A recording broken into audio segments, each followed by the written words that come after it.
So in section 5.2, the fun finally begins. We get to start finding the area of all of these functions using integrals. We don't have to approximate with any rectangles or trapezoids any longer. So they start us off with talking about Riemann sums. Riemann sums are those rectangular approximation methods we talked about back in section 5.1. And when we take the areas of all those rectangles and add them all up, if you remember from pre-algebra or from pre-calculus, we talked about this sigma notation, and that's how we write out big sums. So if I wanted to add up the areas of all of these rectangles, I can write it in a nice compact form using that sigma notation.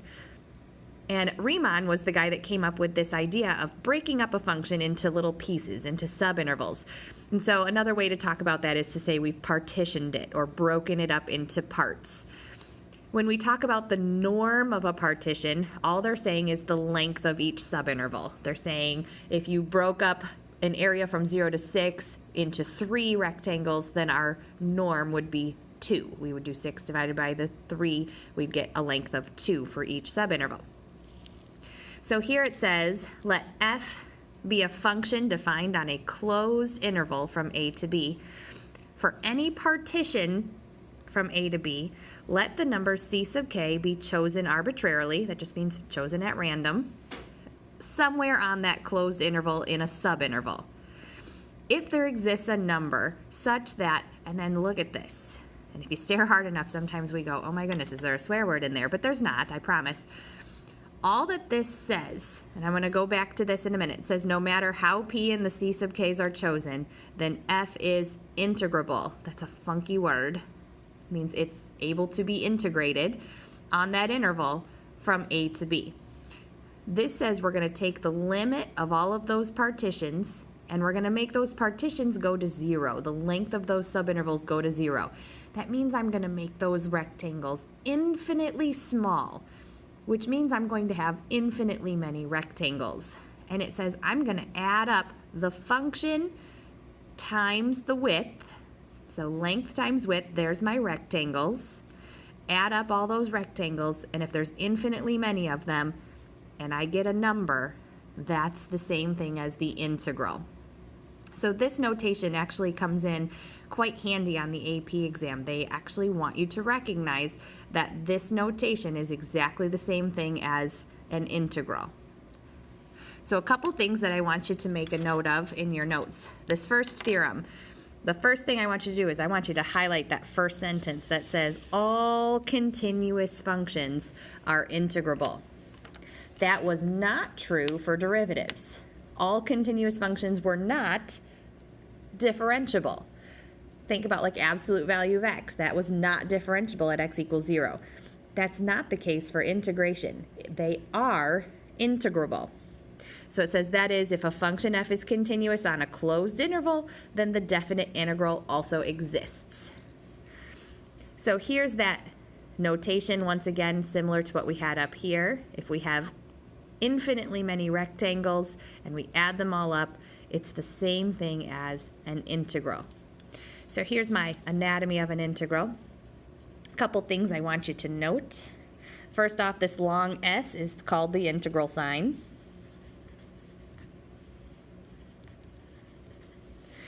And then this a and b, a is considered your lower limit of integration, and b is considered your upper limit of integration. So if I was on a closed interval from a to b, the lower number on the bottom, the higher number up on top. F of x is the function, but we call that the integrand. And then the dx is our variable of integration.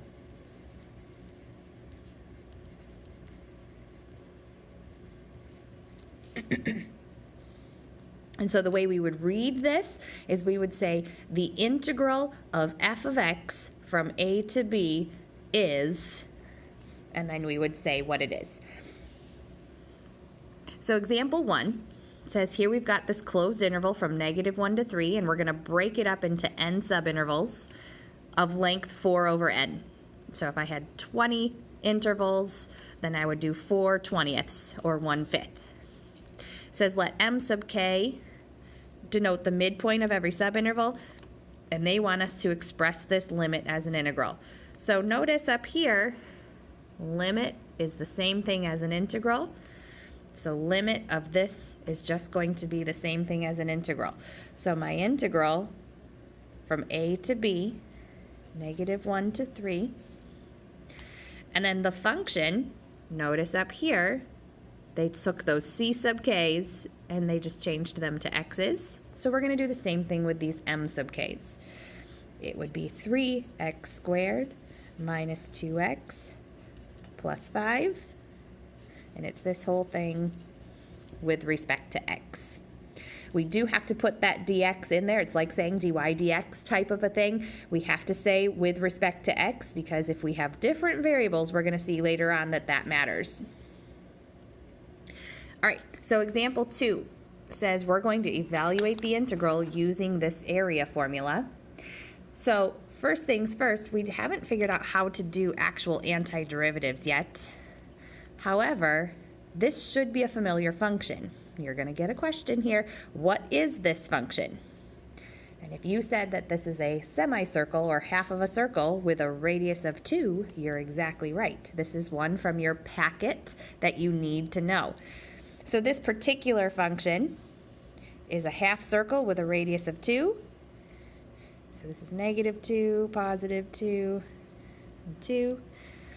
And so they want us to evaluate this integral using area. So this is an entire half circle. So the area formula for half of a circle is pi r squared divided by 2. We know that the radius in this one was 2. So 2 squared is 4. 4 divided by 2 is 2. So we get a total of 2 pi units squared.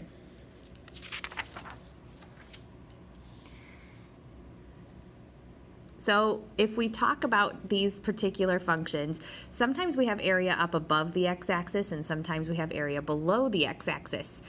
If that's the case, we do the area above minus the area below. We consider that area below the x-axis as negative area. And so here they want us to evaluate these integrals without a calculator. So I've got this integral from 0 to pi of sine of x dx, and they're telling me that that area is 2. I'm going to sketch a picture of what that looks like. Sine looks like this from 0 to 2 pi. And so they're saying this area here from 0 to pi is an area of 2. And they want us to use that information to help us answer all of these questions without a calculator. No calculator. I'm going to help you out with the first couple, and then I'm going to have you work on the rest of them. I'll put the answers up in a moment. But this first one says from pi to 2 pi. So from pi to 2 pi. These humps are identical.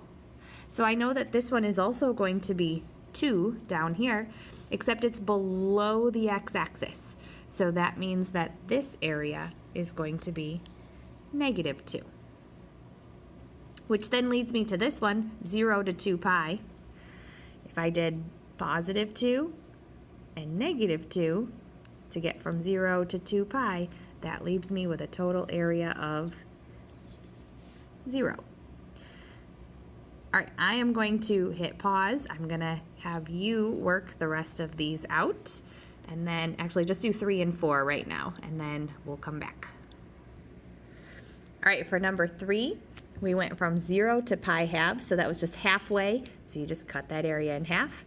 Number 4 is a little bit trickier. It had a vertical shift of 2. So here's what my sine graph looks like. This hump is still 2, but then notice that a rectangle formed underneath there with a height of 2 and a length of pi. So that rectangle was 2 pi. Which gives us a total area of 2 plus 2 pi. All right, go ahead and do number 5 and 6. Number 5 was just a nice stretch. It multiplied it by 2, so you can just do 2 times that area, which was 4. Number 6 was a nice horizontal shift. The x minus 2 shifts it to the right 2. And then notice that they took these limits and they also shifted them to the right 2. Instead of going from 0 to pi, they went 2 to pi plus 2. So it's actually the exact same graph as what we started with, so the area is still 2. All right, now do 7 and 8. Number 7, the period changed and it's stretched by 2.